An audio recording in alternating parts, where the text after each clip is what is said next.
คลิปวิดีโอดังกล่าวนี้ก็แม่นรูปเหมือนของพระเดชพระคุณ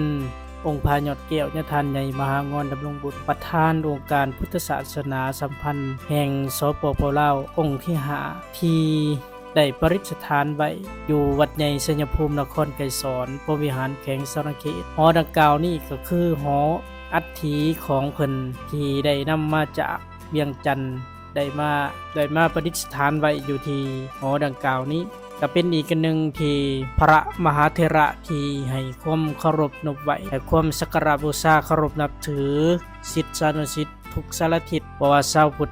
ภายในประเทศและต่างประเทศให้ความสำคัญหอดังกล่าวนี้ก็แม่นสำเร็จเสร็จสิ้นเป็นผู้ทรงที่สวยสดงดงามถ้าหากศรัทธาญาติโยมเฮาทั้งหลายชาวพุทธบริษัทอยากมากราบมาไหว้มาขอพรเพื่อเป็นสิริมงคล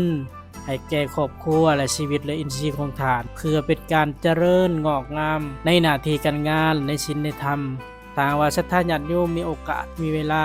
มาเที่ยวมาชมวัดใหญ่สัญภูมิจะมากราบมาไหว้ผู้เหมือนหรืออัฐิพระเดชพระคุณองค์พระยอดแก้วท่านใหญ่มหางอนดำรงบุญก็เจริญพรศรัทธาญาติโยมชาวพุทธบริษัทเขามากราบมาไหว้มาขอพรได้แต่ละชิ้นใหญ่เพิ่นก็จะได้เปิดให้ศรัทธาญาติโยมเฮาได้กราบได้ไหว้หรือบุญเทศกาลต่างๆหรือบุญประเพณีบุญเข้าพรรษาบุญหอเข้าประดับปินบุญหอเข้าสลากออกพรรษาที่พ่อแม่ครูบาอาจารย์อยู่วัดใหญ่ชัยภูมิแม้นจะเปิดประตูหอผู้เหมือนและอัฐิของท่านใหญ่มหางอนดำรงบุญให้ศรัทธาญาติโยมเฮาเข้าไปกราบไปไหว้หรือจัดเครื่องกิริยาบูชาเพื่อเป็นการ